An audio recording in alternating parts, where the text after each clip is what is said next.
So I just got back from watching Jujutsu Kaisen 0 the movie, and whew, that was tight. So in this video, I'm going to be giving you my first initial thoughts and reaction / review of that whole movie. So let's get into it. So this movie takes place before the mainline series of Jujutsu Kaisen. So it is technically a prequel. That's right. I'm not usually the biggest fan of prequels, but this movie has changed my mind, I guess, if it's done right. And before we get into it any further, there's probably going to be some spoilers in here, so if you have not seen it yet, I would suggest not watching this review all the way through until you've seen it. Unless you like watching them before you go. If you're one of those weirdos, they exist, I understand. But just giving you guys some fair warning here, there might be some spoilers ahead, because I can't control what's going to come off here. It's not written down, it's just all from the dome. So if I say some shit and you're like, oh, whoa, you didn't warn me. I did warn you. So proceed with caution. Anyway, so this movie, being a prequel, it shows us the second-year students that we see in mainline Jujutsu Kaisen. So Maki, Panda, and Toge, I believe his name is. I always forget his name, the quiet guy. This shows us their story and how they came to be. Because if you watch the main series, you hear mention of Yuta at one point. Gojo says, yeah, there's Yuta, he's cool, he's probably going to be stronger than me one day. And you're like, oh, stronger than you? You're the strongest man alive. That's crazy. So we only hear about him in the main show. If you don't read the manga, I don't read the manga, so I had no idea. But if you're watching just the show, you've only heard about him once. So this is his story and how they were a group, and they were technically like the Team 7 before Team 7, like a Naruto reference, you know. This is their story and his coming of age story and him learning how to deal with his curse. And he's interesting because his curse and his powers are Rika. And Rika is his childhood friend who he just falls in love with, I guess, if you can say that. They're so young, it's weird. She looks way older than he does, and I felt uncomfortable during some scenes because the main thing is her saying, oh, here's a ring, I want you to marry me when we get older. And he's like, yeah, I'll do that. And then that scene, she looks just way older than him for some reason.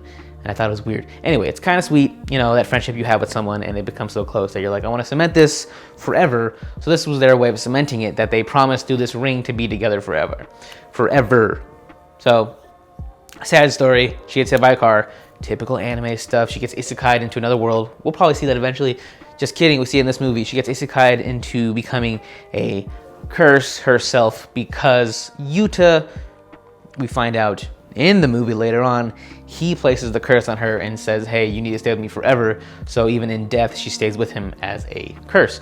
So this curse is possessing him and his body, and in his whole life, he's kind of had to live with that and deal with the fact that she's here. So anytime I get in trouble or anything crazy happens, she's gonna come out and fuck anybody up. Just like we see in the opening movie of Yuta getting bullied by some kids, Rika comes out and shoves him in a locker, crushes him. It's real crazy.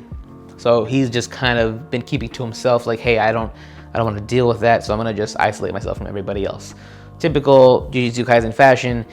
Gojo catches wind of it. He's like, hey man, come under my wing right here, and I'm gonna show you the ways. You're gonna attend Tokyo High School, Tokyo Jujutsu High School, and I'm gonna teach you, and I'm gonna help you hone your skills, and maybe we can help you get rid of this curse, because ultimately that is Yuta's goal. We find out that he wants to get rid of this curse, break it, so that way he can let her live freely, and so he can get on with his life, kind of. So they go to Jujutsu High School. It flashes throughout his training session. It's kind of like watching like 4 episodes of Jujutsu Kaisen.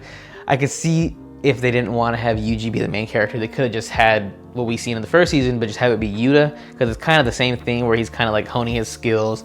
He makes friends with everybody, and throughout the movie, I really enjoyed that. I enjoyed seeing more of Panda, more of Maki, and more of Toge. We get to see more layers to them, and so it kind of helps out with the main story that we're getting currently, because we kind of only have hearsay of what we've seen and heard throughout the main story, that, oh yeah, they're badasses, and then when they fight, like, oh yeah, they are badasses. But this gives us more layers to it, and we kind of see how Yuta has affected them, and in the main show, how they don't have Yuta next to them, how they kind of are missing that piece.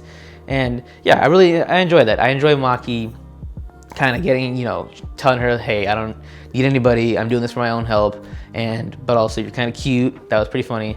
I like Panda being the comedy relief. He's really great in that role, and I like him trying to keep everybody together, but also showing like how much love he has for his friends, even though he's not a real thing, he's just possessed. That was really nice. And Toge, of course, we get to see a different layer of Toge that we don't see in the main story because he doesn't talk. So it's kind of hard to give a character who doesn't talk any characteristics at all besides the typical his salmon row or whatever he says throughout the whole show. So I enjoy them bonding throughout the movie. It's really sweet, and it helps you build that team dynamic, and it makes you feel that anybody who attends the school and who goes under Gojo's wing, you're gonna form a tight bond with them, and your group is gonna have a tight bond. And no matter what all the other people think about Gojo and how like he's a bad sensei and all this stuff like that, he's actually at the end of the day a really good sensei, and he's helping these kids grow. Yeah, so their whole story was really sweet, and of course we always had to have a bad guy. So the bad guy comes in. It's Geto. Hold on, his name's kind of similar to Gojo's, and I forget. Geto is his name.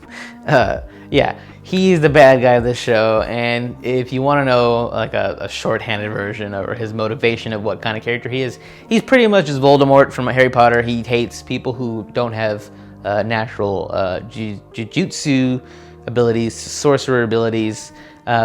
He wants to kind of make a perfect world where it's only sorcerers and nobody else. So that's his motivation, and we find out that he is also a curse user himself. He kind of does what Yuta does. He takes in ghosts or curses and uses them for his own will, and he uses them to attack people or whatever. He's a stand user, and technically that's a stand. That's a JoJo's reference. Yeah, so Yuta and Geto kind of have the same ability where they use stands, I guess, and they fight for them. So Geto is the main bad guy of this. He's really powerful, and we find out later on that it actually was Gojo's best friend growing up, going to school together, and this is kind of the betrayal story of that and how that came to be. So Geto is our main bad guy. Yuta is the main good guy, and it's a clash of them and whose will break first throughout the movie. So we see Geto kind of messing with Yuta throughout the movie rather, and kind of testing him to see, do I really want this curse on my side? Because his whole goal is that he wants to kill Yuta and take control of Rika and have Rika be part of his collection because she's so strong and powerful. We see Rika go full form once in this movie, and she's really big and she's strong, and it puts everybody on notice, and everyone's like, damn, this is scary. That's some scary shit. Gojo, you better keep that under control. Kind of the same thing with Yuji. It's like, you better keep Sukuna under control. Same thing, you better keep Rika under control, because if that gets out, then we're all fucked. And yeah, Geto as a bad guy, he's cool. I just felt like he was Voldemort. So like, he didn't really like, not that he didn't do anything for me, it's just that his motivation was kind of lacking, and it kind of feels like Geto was right. We should have this perfect world type villain, So he was cool. He didn't really do like too much for me. He was a good bad guy, but he wasn't like the reason why I enjoyed this movie so much. I enjoyed it because we got to see the story of Jujutsu Kaisen and what they've built, and they've expanded upon it through a prequel, which is really hard to do sometimes because prequels usually they flop a lot of the times because we know what kind of happens in the main story.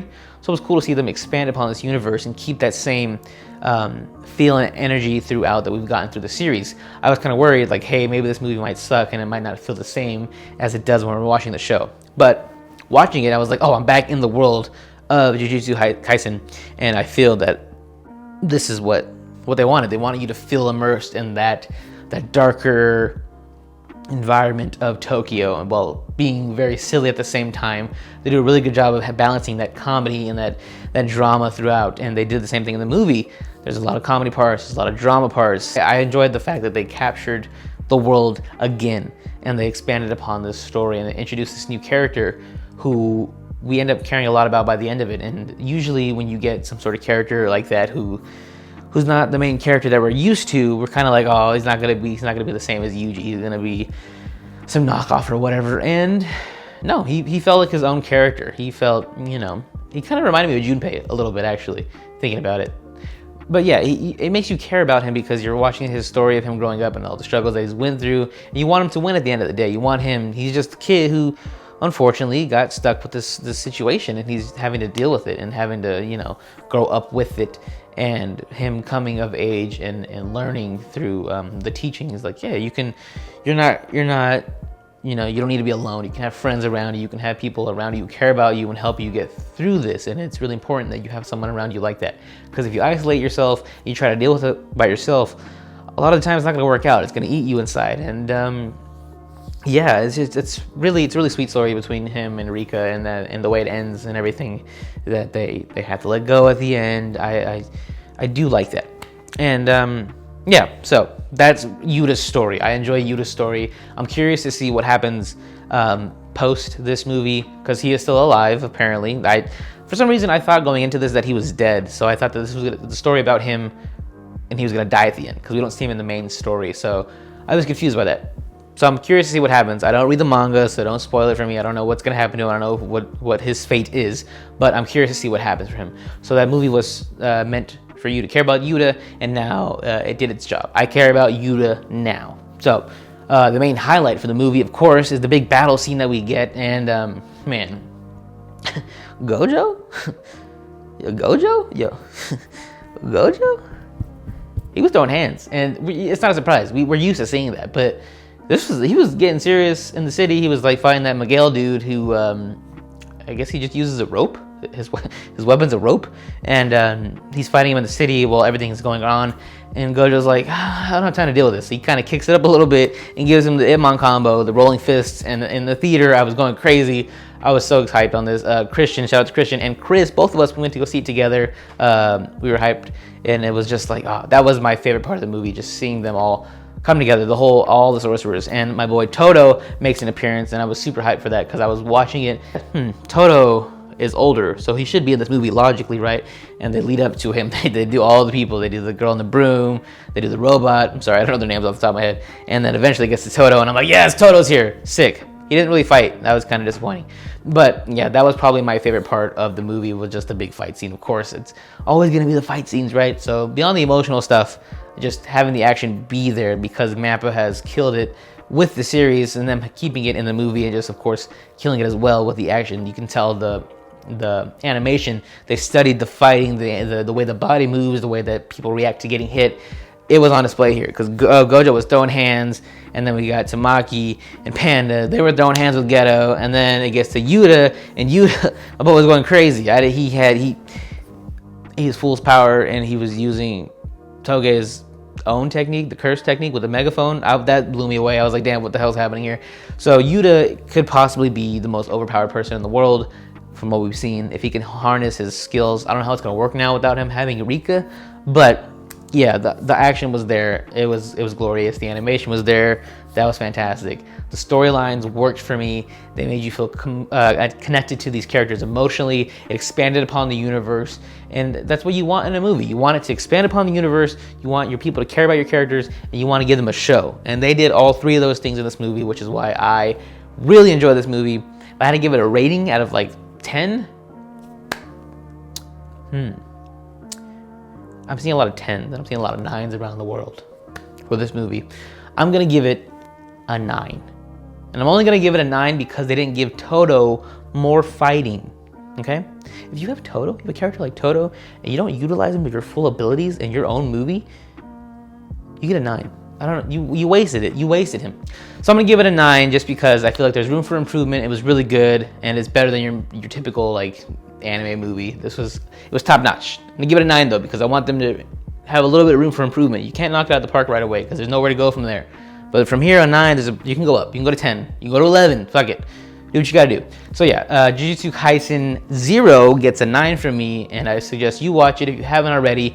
And if you haven't watched it and you watched this video up to this point, you're crazy for watching these spoilers. But anyway, yes, the movie for me, it passed everything that I expected. I probably want to go see it again. I probably will see it again.